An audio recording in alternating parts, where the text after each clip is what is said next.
Okay, let's see if I can build a little bit of a feed real quick. Hey babies, it's the queen. Trying to make sure you guys can hear me. I'm sitting in my big old comfy chair. So it's one of those days. It was Wednesday.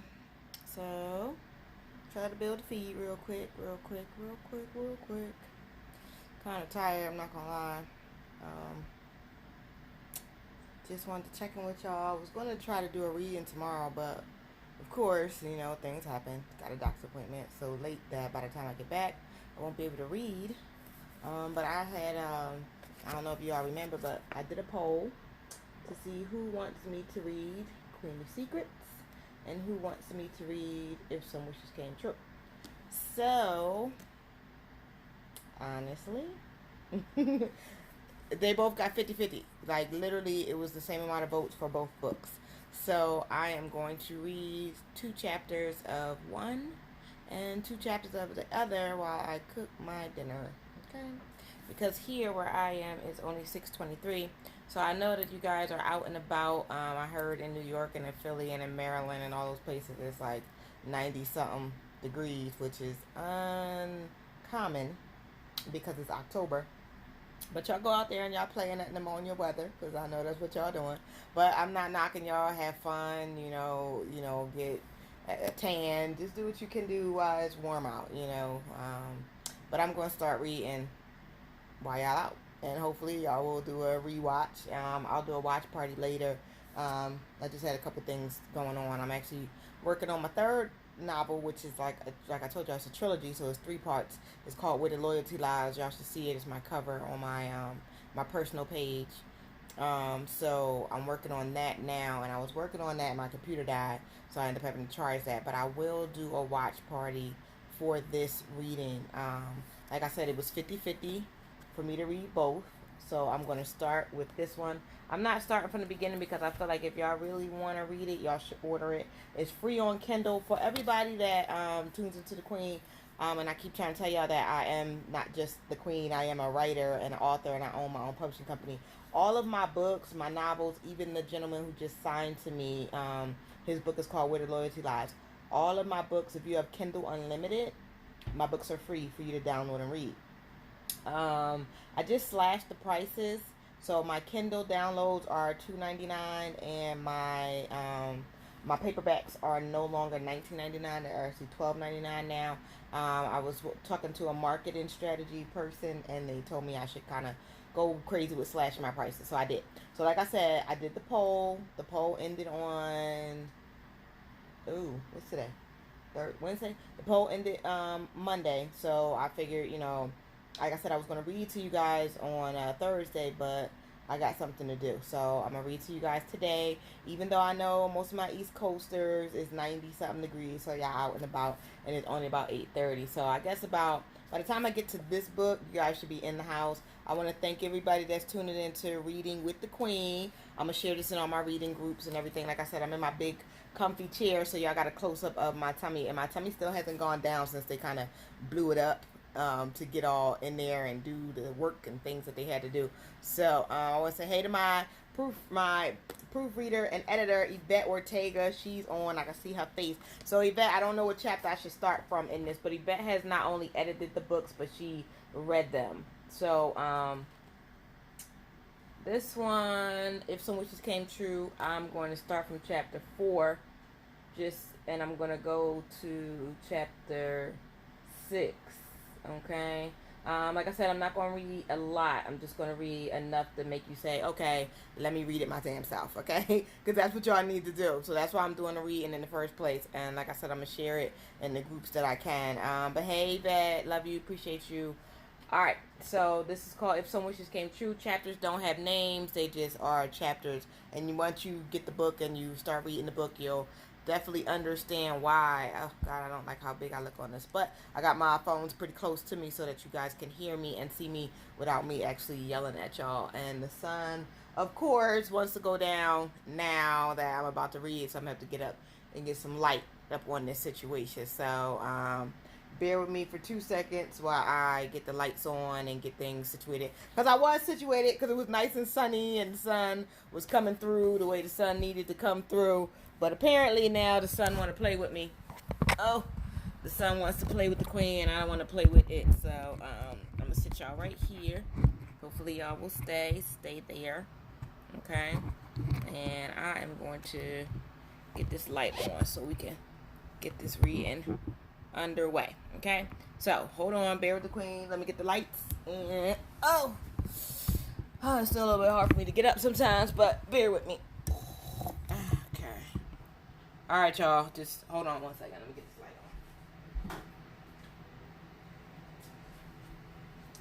on. Okay, so we got lights. I'm getting back into my comfy chair.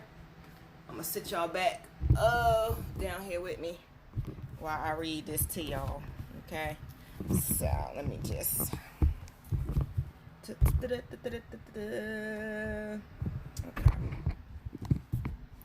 All right, if y'all can hear me, throw them hearts up. If y'all can see me, throw them hearts up. Like I said, I never know when y'all can hear or see me unless y'all let me know. Okay, so y'all are repositioned. How y'all doing, babies? Like I said, I appreciate y'all. But I'm going to start off with, like I said, I appreciate y'all voting on the poll, too. That I really do appreciate. But like I said, I got 50-50 on both. So it was, like, hard for me to say, okay, the deciding vote, because I love both the books because I wrote them. I'm sorry, I got a little chest pain. But if some wishes came true, I'm going to start at chapter 4. Because,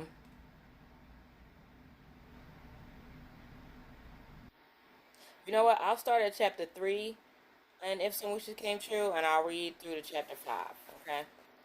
Alright, so, bear with me. Chapter 3. In September, our house always changed drastically. This was the time of year for our family talk sessions. We all sat around talking with moms and pops, dukes, just talking future shit. They talked to us all about how we must find Mr. Right, maybe a doctor or a lawyer. Pops would always say, fuck these corner nickel and dime niggas. That's what Pops called them. He gave us a speech on how we needed to all finish college and become doctors, scientists, the whole nine yards, so that we never needed anybody for any reason. Then after our talks, it was time to read the Quran. Growing up in a Muslim household, it was hard sometimes because you didn't know how other people would take you. Teddy and I had to make dinner. Then we sat outside for 2 hours just to say what's up to the hood. This was time for Bull, our big brother, and his chicks. Me and Teddy smoked and caught up on what's going on the block. Bugs and Dee Dee chilled, of course, and Taz snuck off with Kyle somewhere. Teddy and I had to plan the last weekend of our summer for us sisters to unwind before the lockdown, because once school started, education was everything and there was nothing else. When we got home, we heated up the food and sat down to eat dinner with the family. Then it was family movie time, and of course both our parents were asleep. We were out. This was the last week of summer too. Fuck all that lockdown shit this week. At least that's what we thought in our heads. We were all chilling on Marcus's porch. He was one of Tyrese's dogs, but my man wasn't here. One of Dee's friends, Sophia, walked up talking about how her big brother and his friends would always saying how they would love to see Bugs naked. You know, typical boy shit. For some reason, this chick must have, and her homegirls must have liked him or something. She was actually mad and wanted to fight my sister because of it. And you know what that means. Drama. I knew right then and there that me and our sisters were going to have to brawl this girl for the last week of the summer. I could see it and I could feel it. School starts on September 9th, and it was Friday. Pop said we could chill out for the weekend after we went to Jumar. He said we will all be able to disappear until Monday at 1 p.m. We all thought that he was playing until 6 o'clock when he came to the house with moms and said, everybody just better grab something and get out of my house. I'm locking my door, and if you don't have nothing, you're just out there in the streets and in them elements. If you want some clothes, you got 5 minutes, and then get the hell out. We all looked at each other. Ooh, sorry, y'all. We all looked at each other and ran upstairs for some clothes. Bull was already gone. He took heed the first time. Pops fucking said what he said. When we got out the house, we had our book bags and we were on the front porch and we wondered where we were going. I thought we would just chill on the block for a while just to see what was popping. Then we changed our minds and we went back in the house. Pops, we need money. We all said at the same time. He laughed and handed me an envelope with almost a stack and the keys to Mom's car. You got your junior license, but no driving after 9. See you girls Monday. Be safe and we love you. Now get out. Me and my sisters, we hit the road. You didn't have to tell us twice. We got, I got my buddy to grab us some bottles of Verdi from the corner liquor store, and I tossed them in the trunk just in case we got pulled over. I did look younger than I am, but at 16, and black don't crack. So I grabbed the rest of my weed and it was on. Time for me and my sisters to really show it well, only like we can. We drove over the bridge to New Jersey and we hit the piers and some seafood places. I paid for a room at Motel 7. We all checked into some kitty hops. We all checked out some kitty hops for the young ballers to see who was out there slinging major paper. We needed something to play with over the school year, and most of the ballers hung out in Jersey together. We drove around to see what we could find. We found some places up in the center of Camden where we could dance and play arcade games. We ripped up the dance floor that night, partying and acting a fool, collecting mad numbers from shorties. At about 3:30 in the morning, we all passed out in our room. Taz and I were in one bed, and Teddy and Bugs were in the other. We were just tired from driving and partying, and we danced like we would never be able to kick it again together. The next day, we were back on the road up to the turnpike, over the bridge to New York. Hell yeah, New York. Hotties everywhere. Ballers from as far as the eye could see. First, we went and bought some hot black and lavender.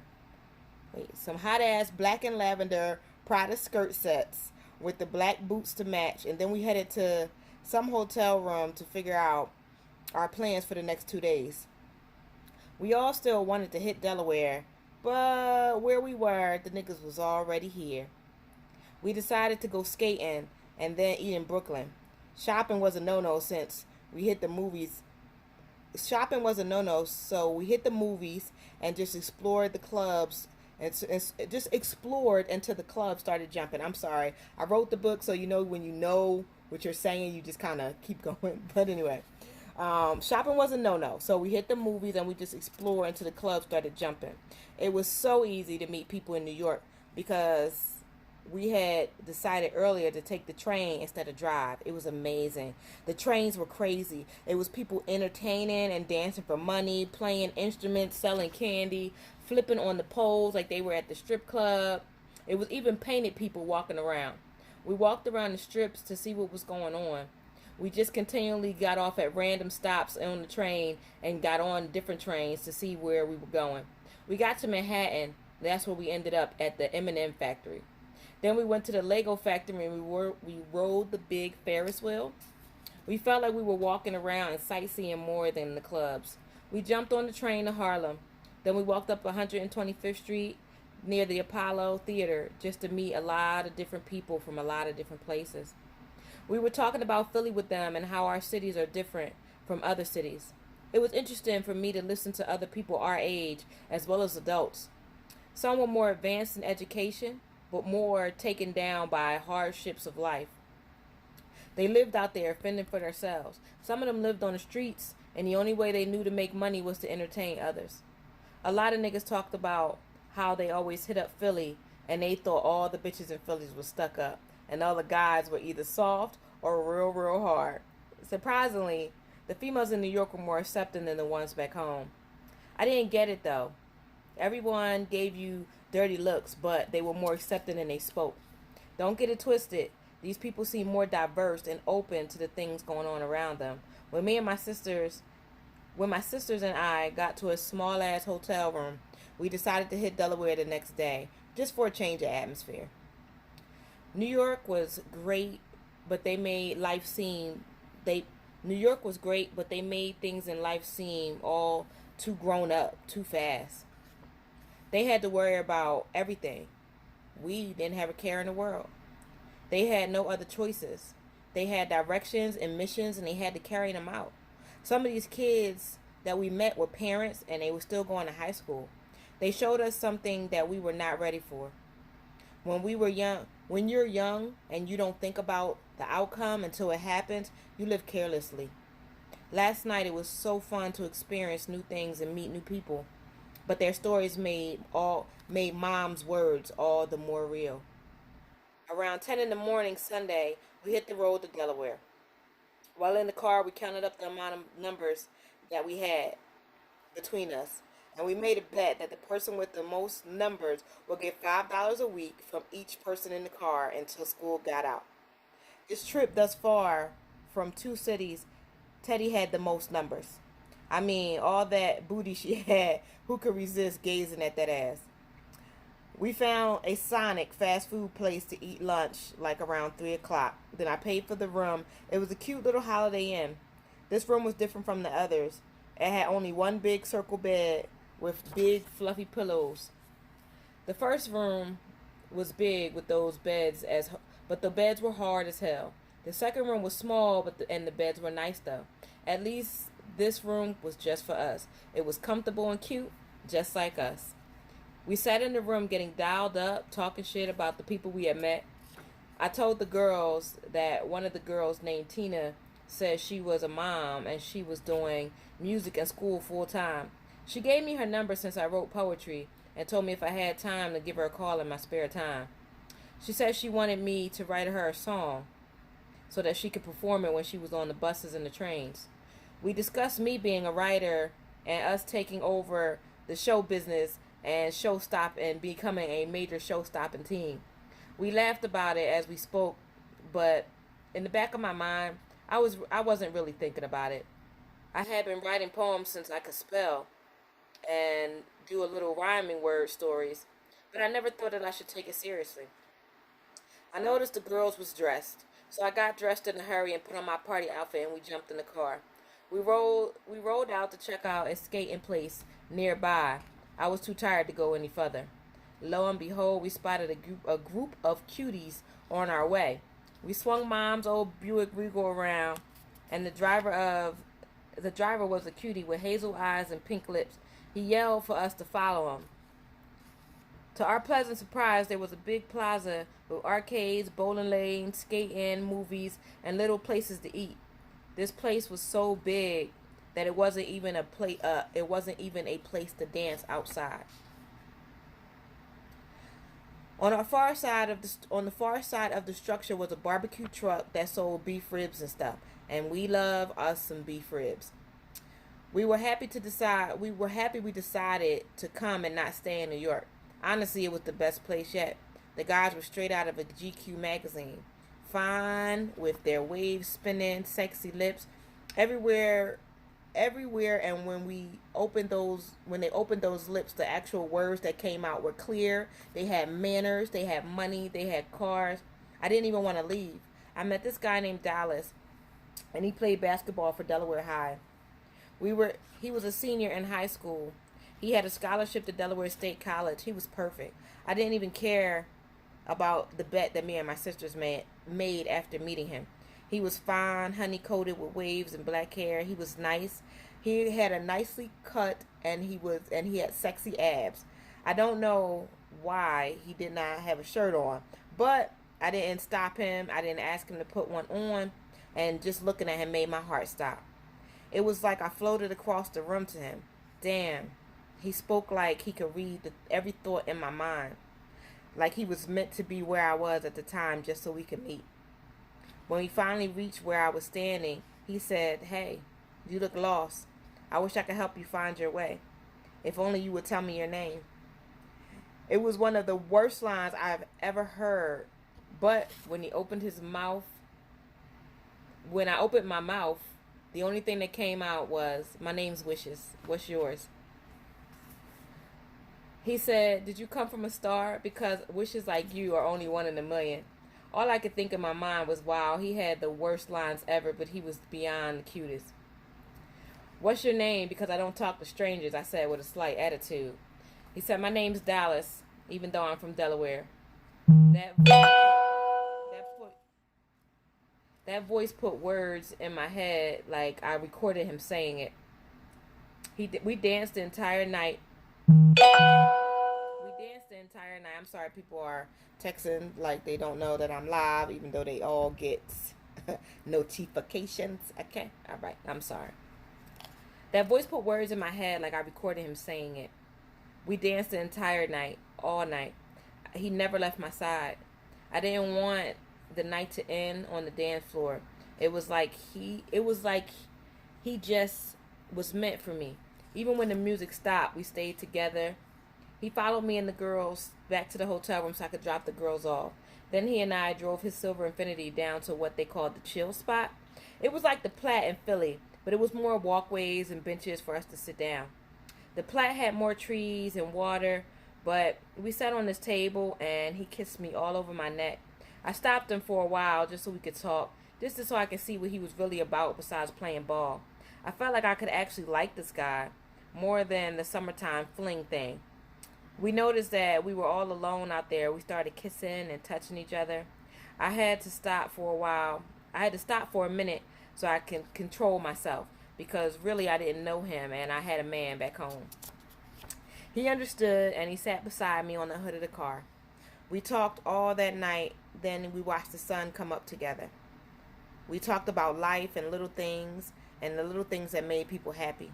We drove slowly back to the hotel room. He walked me to my door.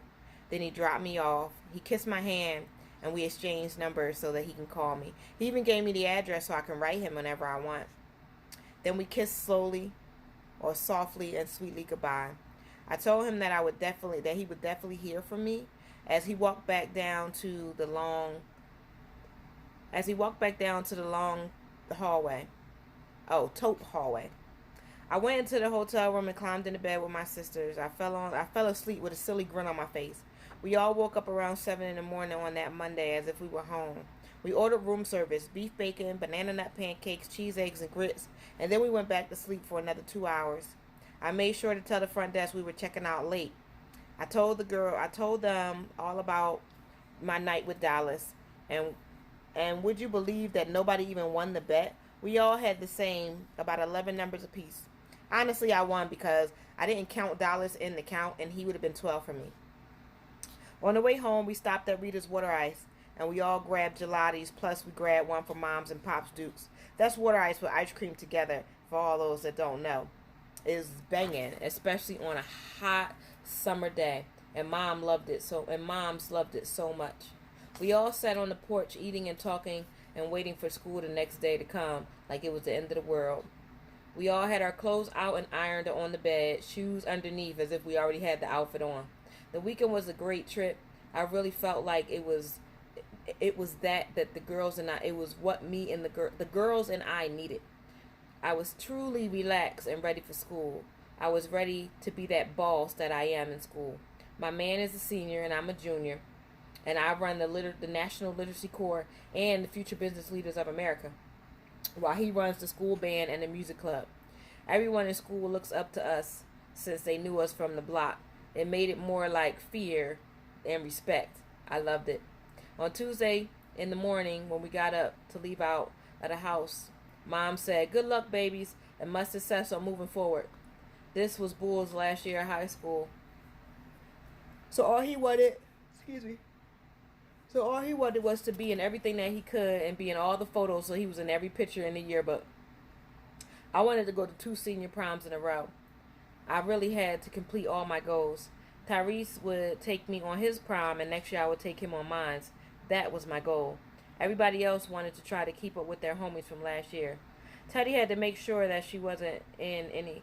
Teddy had to make sure she wasn't in any classes with the enemies without any comrades. Bugs and Taz were down the hill in the middle school. They checked out.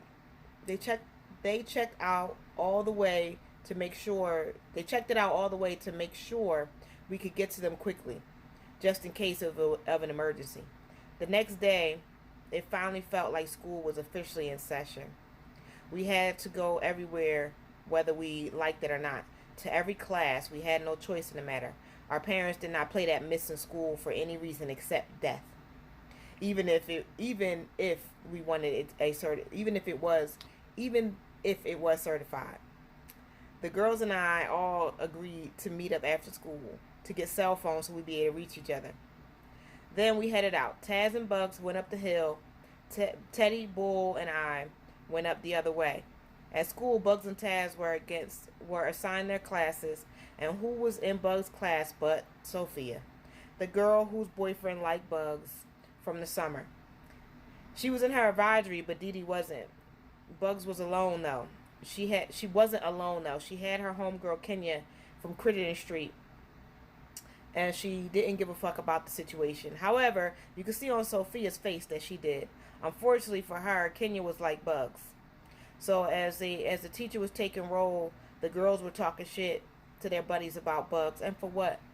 There were about 5 of them in the classroom, and just Bugs and Kenya.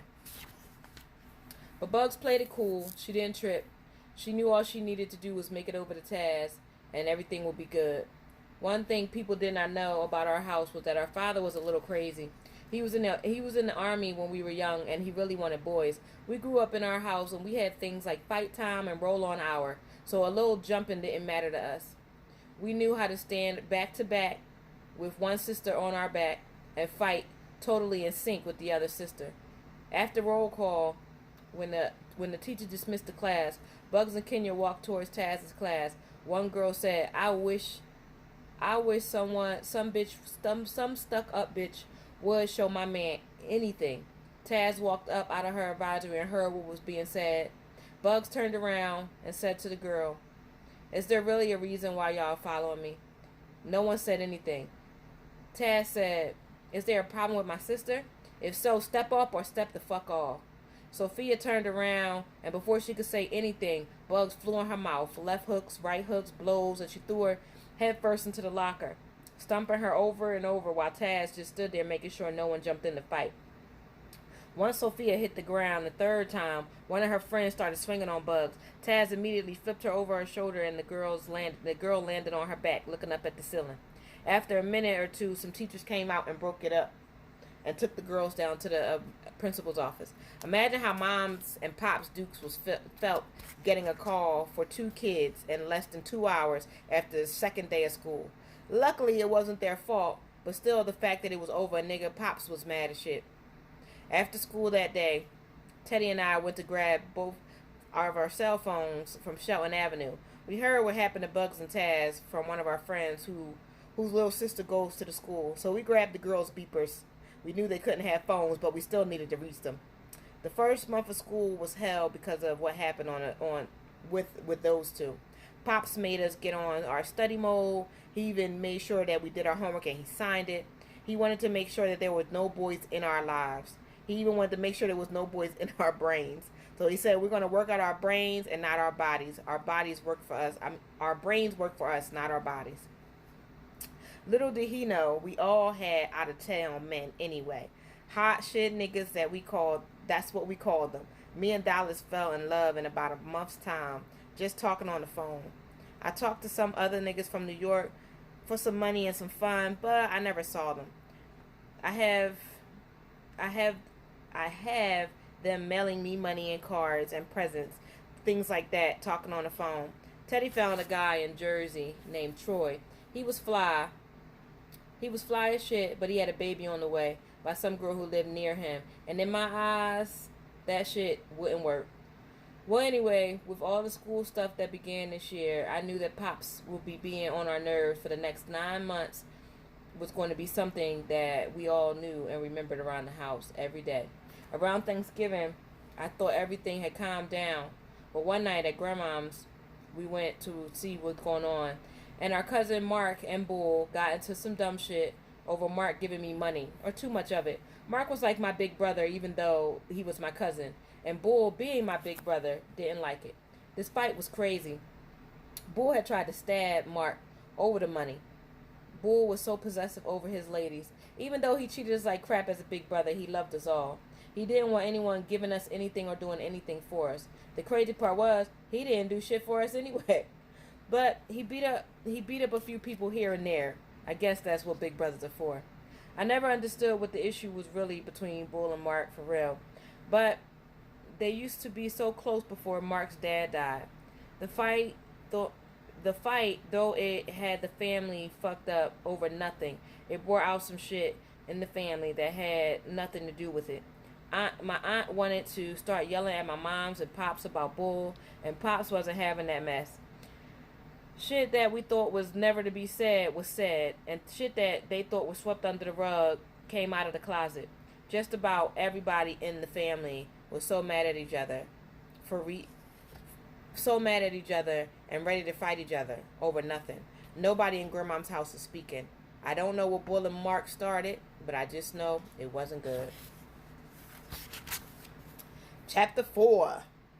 Yeah, I know that took me about 30 minutes to read to y'all, but I'm trying to get y'all to get into the story. And like I said, I wrote it, so it takes me a little bit longer to read it because I have to read it word for word and not ad-lib it, because you know us writers, we ad-lib. But I do thank everybody that's tuning into the reading with Amina. And I'm reading my book, If Some Wishes Came True. So if you have it, grab it, read along. If you don't, and you got Kindle Unlimited, download it for free.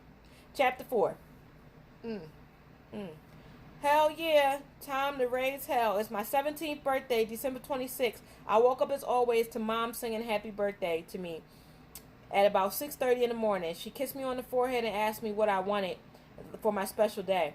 I honestly think she asked me so early because she knew I wouldn't know what I wanted, and I would want to go back to sleep. So I spoke pretty fast and said much of nothing. Around 9 in the morning, my sisters came and sang happy birthday, the Stevie Wonder version. My day went well. I was with my family in the morning, Dallas in the afternoon, and Tyrese all night long. New Year's skipped in like nothing. From that point and then on, suddenly it was Teddy's birthday, January 7th. Her birthday was right around the corner from mine, and I guess that's why we were the closest sisters. She was my bestest dog and my sis. We're both Cappies. Just like Pops, his birthday was right around the corner on the 16th of January. All the presents was crazy. In our house, we were Muslim, so we didn't celebrate Christmas. So Christmas was out the window. No Christmas presents unless they came from outside of the family.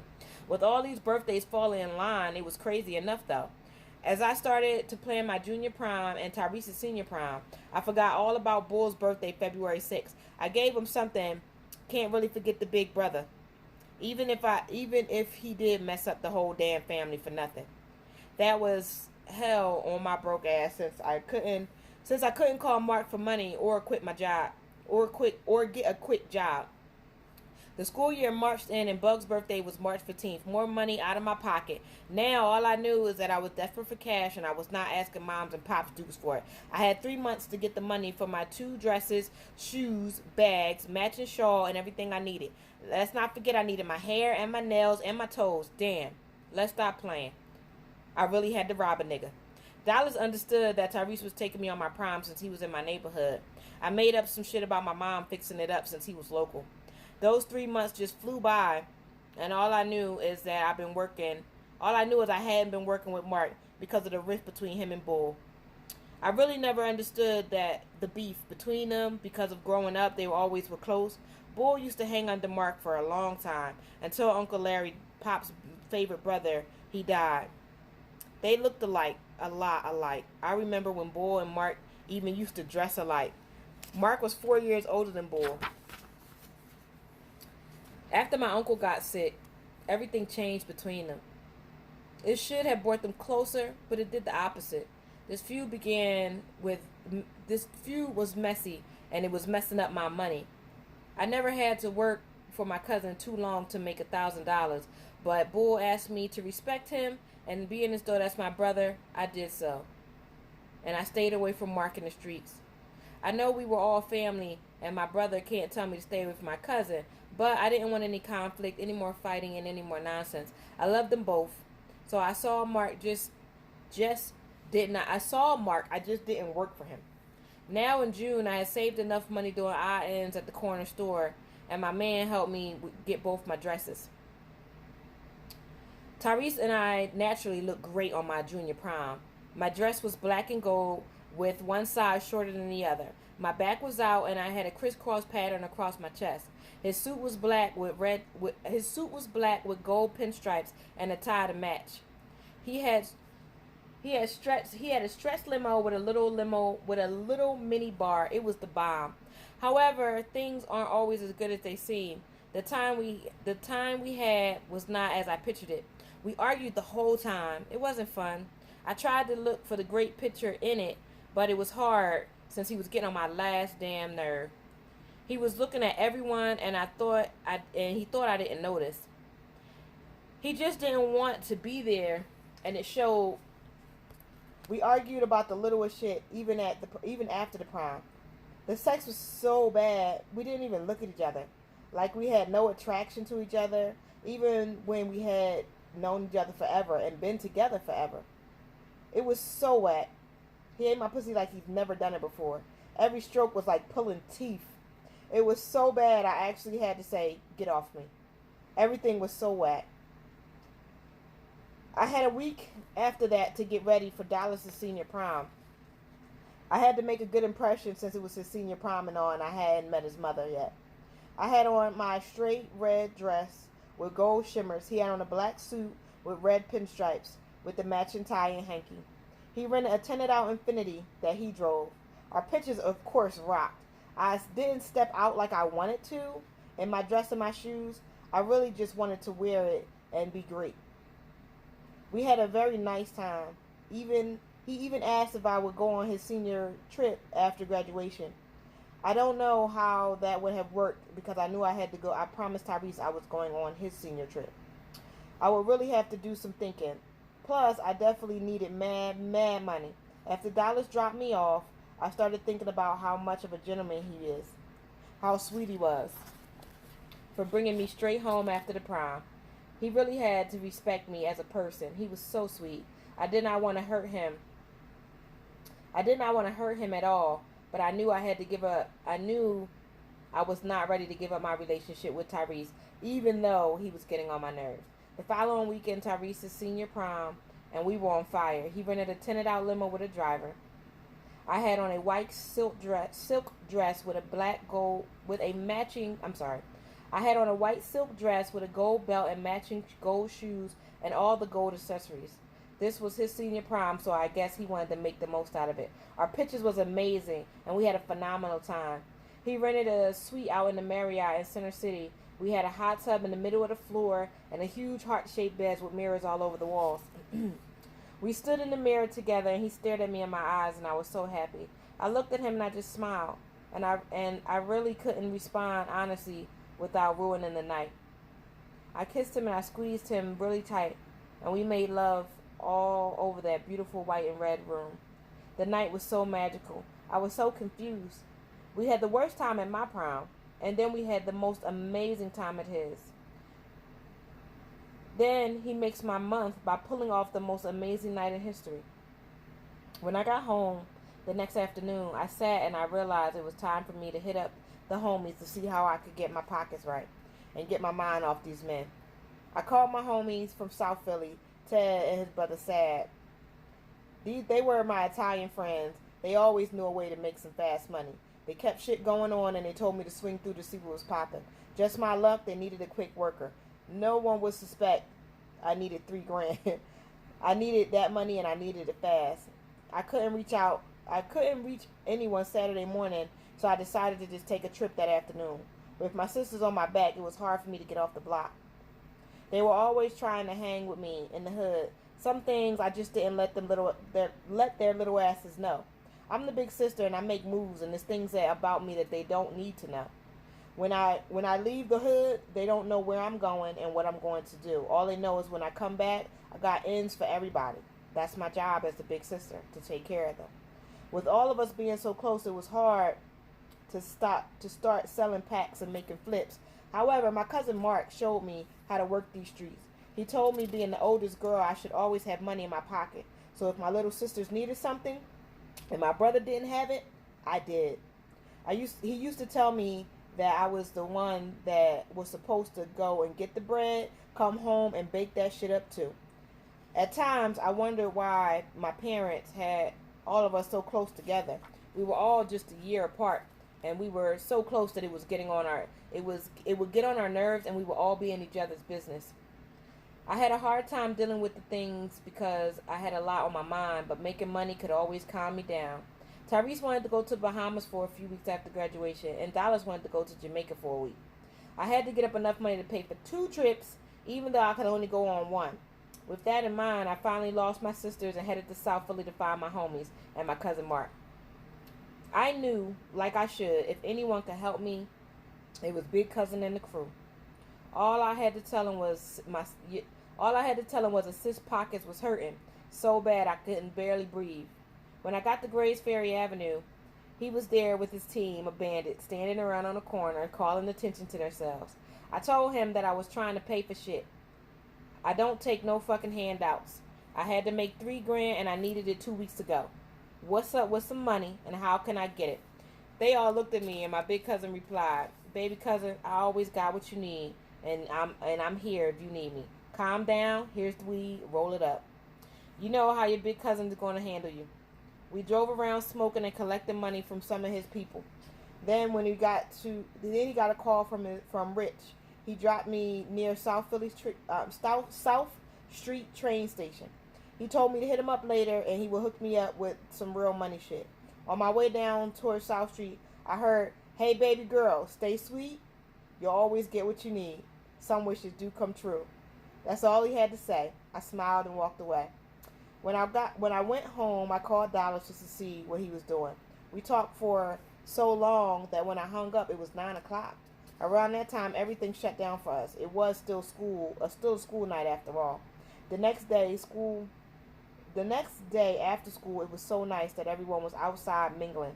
Some grills were going, and it was a cool day. It was good to see the neighborhood out. They were sweeping up and cleaning and just taking care of the block like neighbors should. Teddy was on the corner smoking with the guys. You know, I definitely had to catch that. I was so stressed out over whose trip to go on. The fact that Tyrese had been my man for so long, I felt like it would be natural for me to just go on his trip. I could imagine what the sex would be like in an exciting new place with Tyrese. On the other hand, going on a trip with Dallas would be great too. He takes my mind to interesting places. However, I really don't want to hurt his feelings when I tell him no because I can't have sex with him. The only person I've ever had sex with in my life is Tyrese, and I wanted to keep it that way for a while. Or did I, on second thought? I couldn't shake the broke thing, because my vision was a little cloudy. I don't know, but it had to be the streets in me, and Dallas was on my mind strong. I couldn't get him off my mind. He was just too perfect.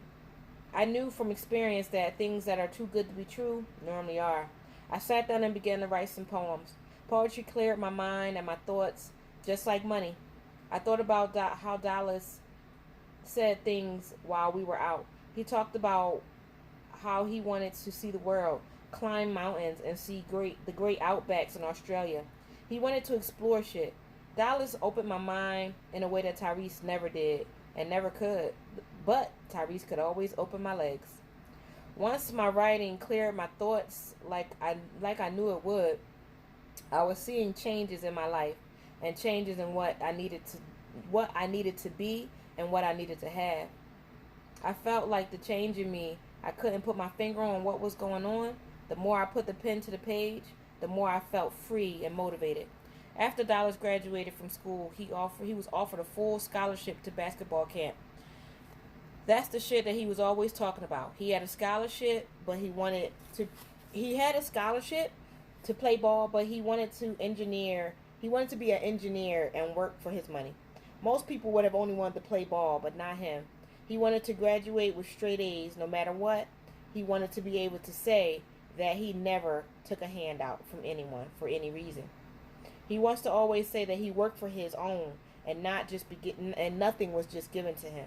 Just because something's here today doesn't mean it will be there tomorrow. He believed in his motto, easy come, easy go.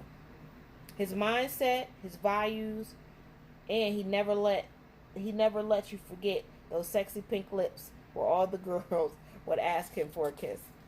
Damn, I couldn't get that boy off my mind. When I thought about him and I write my poetry, it brings out emotions that bring tears to my eyes as I proofread it. Sometimes I think to myself that if it was a different time for me and Tyrese would just call it quits and stop playing these childish games. that we've been playing, especially since next year he'd be out of school, out of high school, and then what?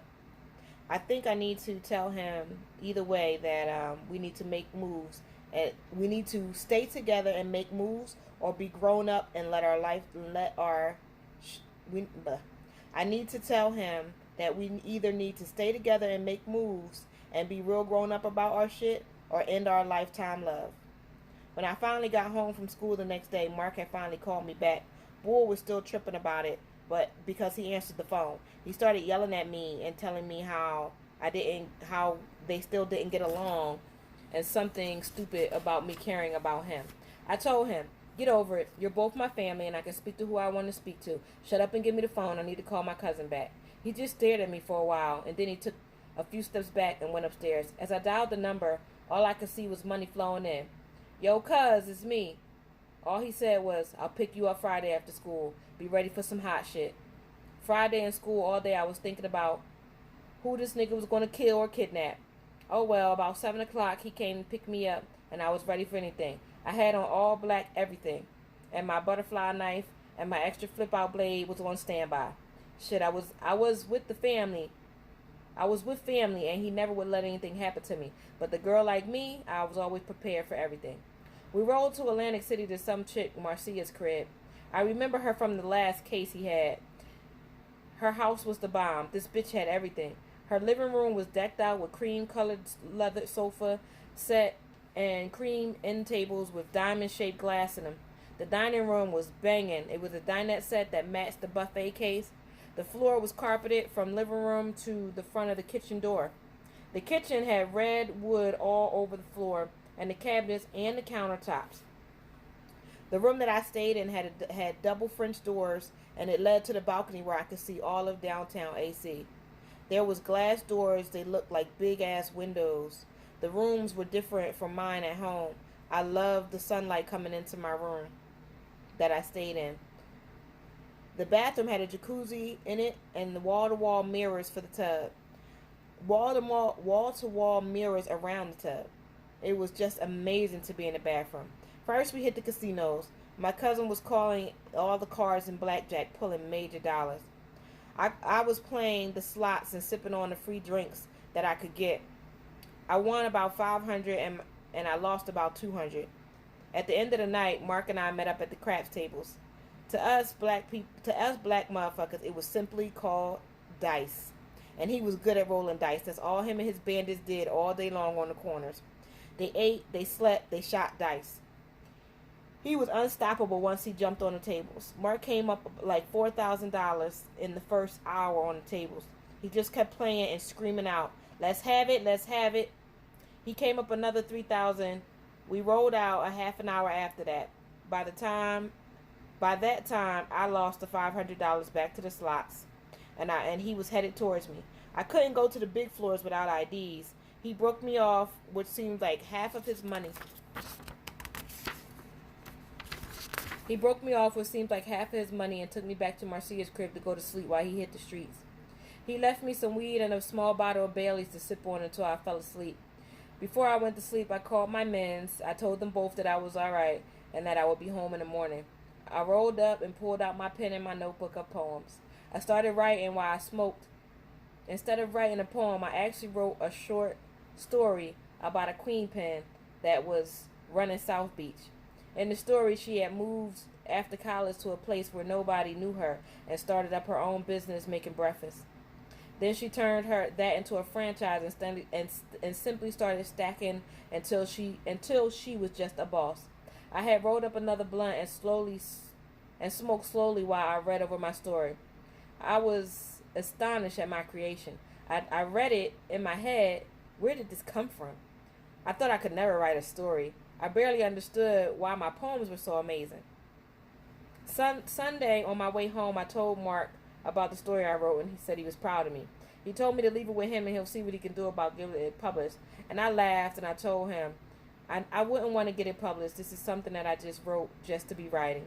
He told me he loved the fact that I asked him, and I didn't ask any man for shit. And then he told me to keep up the good work in school, because without it, I wouldn't amount to nothing. He reinforced that knowledge is power, and not just book smart, but knowledge of self too. He told me to always know and understand who I am fully and believe in myself. Without without knowledge of self, you don't know shit. That night, me and the girls had grouped up and had sister talk. It was just us girls talking about niggas and money and what we wanted to be in our life. Teddy, she really liked Troy, but E-Ray was her man. E-Ray played too much and he was acting like a kid. Our sisterly advice to her was break up with him, with his dumb ass, and see if he fights for the relationship. And if he doesn't, then he was a waste of your time. Even being young, don't nobody want to have somebody that plays games all the time. Bugs didn't care about anyone at all. She was playing with every guy that she met. She wasn't fucking them, but she continued to play as much as she wanted. And she was happy with that. Which of them, she was happy with that.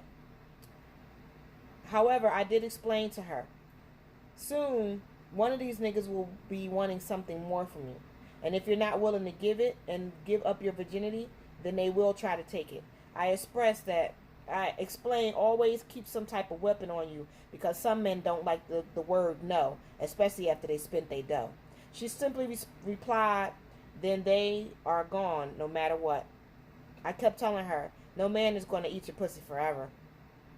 Someone's going to want something in return. Shit, ain't no chick that damn cute. Even if you are a phenomenal female that you are.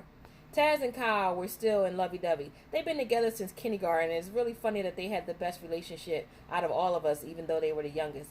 They were still talking marriage with 4 bedrooms, 2 bathrooms, 2-car garage home. They wanted 5 children, a dog, a cat, and a bird too. Now they made me smile, but then you have me. I have 2 great guys. Dallas was worldly, adventurous, sweet, funny, sexy, and educated. He had bitches throwing themselves at him left and right, and all he wanted was me. Tyrese, on the other hand, played his music, loved people, and was supposed to be my lifetime. I loved him, but I noticed that something had changed in the way I looked at him. Now even the way that I talked to him was different. The way that I felt about him had changed as well. Even without Dallas being in the picture, I wanted more. I truly didn't want to keep breaking up and getting back together. And that was more than he was able to give me. While my sister's input was to keep both of them and figure it out because I was young. If I get caught, just move on. In my head, I didn't want anyone to get hurt, but still, I was young and I was having fun. Shit, I was still trying to figure out whose trip I was going on. Dallas planning to go to Jamaica sounded perfect. Honestly, that's what I needed to get away with him to figure out whom I wanted to be with. I didn't want emotions to get the best of me or give in to my urges. I always got lost in myself with Dallas. Sometimes he would kiss me and I swear I just wanted to faint. I wanted to base my choice on mental and emotional feelings, not sexual feelings for either one of the two. I went back to writing to clear my head and make sense of all of these new thoughts, feelings, and emotions. Later in the week, Dallas took me out to dinner at Olive Garden, and we just talked about everything. Life, death, kids, houses, trips, travel. We talked about getting married tomorrow. I think that we kissed like once the whole night. That was a total opposite from Tyrese. He didn't talk to me as much anymore. We just kissed, touched, and all the time we had sex. And as soon as I said no, I got the same old millions of bitches want me speech. He would go on and say that he chose me over everyone else because he knew that I was the one. That was some bullshit to live by if I had to tell it. I knew him, though. I knew Tyrese my entire life. But I wondered if that was enough anymore. I finally figured out that there was one person that could help me whether I wanted to help or not. And that was Moms. I had to talk to someone who really been through some shit with men. Pops was fine, tall, sexy, dark chocolate brother. And if there's anything I know, it's those fine ones bring around those problems. When I found Mom, she was curled up in a big brown chair in front of the window, watching Lean on Me. I slid into the chair really close and hugged her. I started eating her popcorn with extra butter and cheese sauce and watching the movie with her. Once the movie was over, I told her I needed to talk to her woman to woman. I told her how I felt about each man in different ways. I explained how Tyrese was my man even when I wasn't supposed to have one. He was my friend, a protector, and a trustworthy person. I explained that he used to be able to talk to him about anything and everything. I told her how we have an argument. I told her even what we have an argument about us. I can still talk to him, and he would still help me through anything with the problems. He also was a great boyfriend. He buys me whatever I want, and he makes sure that I can have money to get things that I need myself. He takes me to the cutest places, and we have a lot of fun. He knows everything. We know everything about each other. I also explain the downfalls of the breaking up and getting back together every year and the issues back together for the school year purpose. Mom sat there for a minute. Well, baby girl, you shouldn't want a man anyway, is what she said first. You know, like I know, that anything you want, you can get yourself. He sounds like a friend, and that he'll always be a friend whether you're together or not. And he should want you to be taken care of and be happy, even if he isn't the one taking care of you or making you happy. Then I explained how Dallas was so strong and independent, how he changed my views about life and the future, how he always talked to me about the world, how he talks to me about places I've never been or never even heard of. He helped me even in the poetry contest. He helped me enter a poetry contest that I won, by the way. I mean, he opens up doors that I never knew even existed. He is always making sure that I have things that I need for class. He's worried about what I need and not what I want. Mom says, sweetie, if a man wants an educated woman first and a beautiful woman second, then he's not afraid of who's on his arm. To him, she has to be the best thing inside as well as out. And that's the only way to truly love anyone. But baby, never give up on one thing for another, because in the end, you never know what you have until it's gone, Mom said. I suggest that you stay to yourself, she continued on, until you figure out who you are first as a person, without a boyfriend. Trust your mama. Mama knows best. Now that was chapter 3 and 4 in my book, If Some Wishes Came True. And I've been reading for an hour, so I'm not going to read Queenie's Secrets. I will figure out a day to read 2 parts of Queenie's Secrets. My dinner is cooking, and I need to get back to it.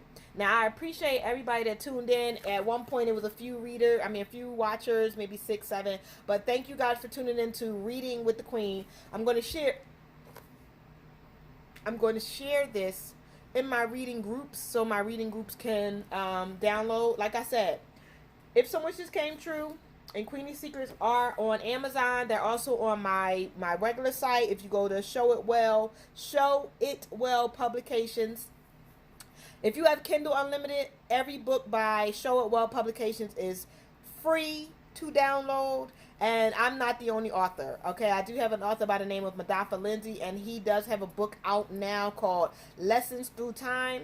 I can't get up and get it right now because I'm holding my phone still. But like I said, Queenie's Secrets I'll read 2 chapters from that next time. But I did read chapter 3 and 4. Grab it from If Some Wishes Came True. And y'all need to read the beginning for yourself and understand the beef between Bull and Mark and understand what's going on with me, Wishes, my sister Teddy, Bugs, and Taz, and our big brother Bull to understand the story, okay? But it's been the Queen. I appreciate y'all tuning in. I am getting better, but like I said, I would normally go on Thursday, but I have a doctor's appointment tomorrow to find out what's going on with my chest. I got a couple things going on, but I love y'all, and I'll be back in a couple days. I'm going back to giving advice and just speaking to y'all and building up. I do answer questions. Y'all can inbox me. Somebody recently asked me about supporting others. And I just want to touch on that real quick. I do support others. I do share others. However, just because you do something that I do doesn't mean that we're on the same wavelength. You understand what I'm saying? I was a part of this group, and the group explained to me that I have to read every single book that they put out. That's unfeasible. I can't read every single thing that someone else is putting out. I can support it. I can share it. I can help promote it. But I can't read everything, especially when I'm writing a book. Because when I'm writing a book, and I am currently writing a book, I don't want to steal somebody else's ideas. I think that's horrible. So, understand, support is real. You support others as you want them to support you. You understand what I'm saying? So, I'm going to read as many people as I possibly can once I finish writing my trilogy, and I will be sharing others. If y'all see me sharing clothes pages, sneaker pages, book pages, other authors, it's because I'm supporting them because they support me. So, this has been the Queen. Do unto others as you have them do unto you. And remember from the words in this book, if some wishes came true, if you don't have knowledge of self, you don't have knowledge, period. Know who you are. This has been the Queen. Deuces. Love y'all. Later.